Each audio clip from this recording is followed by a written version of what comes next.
किसकी गलती। एक कपल युगल को शादी के 11 साल हुआ था। वे बहुत ही प्रेमी थे और उनका लड़का उनकी आंखों का तारा था। एक सुबह जब वह लड़का तकरीबन 2 साल का था, पति ने लड़के के पिता एक दवाई की बोतल दिखी। उसे काम पर जाने की देरी हो रही थी, इसलिए उसने अपनी पत्नी से उस बोतल को ढक्कन लगाने और अलमारी में रखने कहा। लड़के की मम्मी रसोई में तल्लीन थी। वो ये बात पूरी तरह से भूल गई थी। लड़के ने वो बोतल देखी और खोलने के इरादे से उस बोतल की ओर गया। बोतल के कलर ने उसे मोह लिया, इसलिए उसने उसमें की दवाई पूरी पी ली थी। उस दवाई की छोटे बच्चों की छोटी सी मात्रा भी जहरीली हो सकती थी। जब वह लड़का नीचे गिरा, तब उसकी मम्मी उसे जल्द से जल्द दवाखाने ले गई, जहां उसकी मौत हो गई। उसकी मम्मी पूरी तरह से हैरान हो गई थी। वह भयभीत हो गई थी कि कैसे वो अब अपने पति का सामना करेगी। जब लड़के के परेशान पिता दवाखाने में आए तो उन्होंने अपने बेटे को मृत पाया और अपनी पत्नी और देखते हुए सिर्फ 4 शब्द कहे। आपको क्या लगता है कौन से वो 4 शब्द हैं? पति ने सिर्फ इतना ही कहा, आई लव यू डार्लिंग।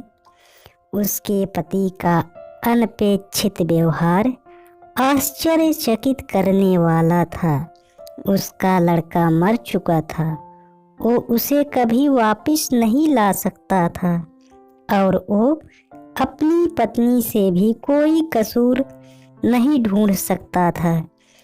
इसके अलावा आगे उसने खुद ने वह बोतल उठा के बाजू में रख दी होती तो आज उसके साथ यह सब ना होता। वो किसी पर भी आरोप नहीं लगा सकता था। उसकी पत्नी ने भी उनका इकलौता बेटा खो दिया था। उस समय उसे सिर्फ अपनी पति के सहानुभूति और दिलासा चाहिए थी और यही उसके पति ने उस समय उसे दिया। कभी कभी हम इसी में समय व्यर्थ कर देते हैं कि परिस्थिति के लिए कौन जिम्मेदार है या कौन आरोपी। ये सब हमारे आपसी रिश्ते में होता है। जहाँ जॉब करते हैं वहाँ या जिन लोगों को हम जानते हैं उस सभी के साथ होता है और परिस्थितियों के आवेश में आकर हम अपने रिश्तों को भूल जाते हैं और एक दूसरे का सहारा बनने के बजाय एक दूसरे पर आरोप लगाते हैं। कुछ भी हो जाए, हम उस व्यक्ति को कभी भी नहीं भूल सकते जिसे हम प्रेम करते हैं। इसलिए जीवन में आसान है उसे प्रेम करो।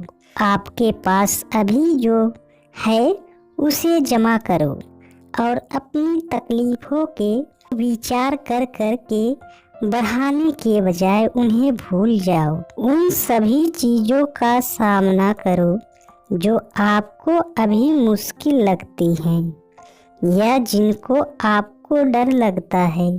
सामना करने के बाद आप देखोगे कि वो चीज़ें उतनी मुश्किल नहीं हैं जितना ही आप पहले से सोच रहे थे। हमें परिस्थिति को समझकर ही लोगों के साथ व्यवहार करना चाहिए और लोगों कठिन परिस्थितियों में उनका हमदर्द बनना चाहिए। दोस्तों, आई होप आप सब लोगों को ये स्टोरी पसंद आई होगी, तो वीडियो को लाइक करें और चैनल पे पहली बार आए हैं तो हमारे स्टोरी रैप चैनल को सब्सक्राइब करें और बेल नोटिफिकेशन को ऑन करें ताकि हम जब भी वीडियो अपलोड करें तो सबसे पहले आपको नोटिफिकेशन के माध्यम से पहुँचे। मिलते हैं फिर किसी नए स्टोरी में, तब तक के लिए धन्यवाद दोस्तों।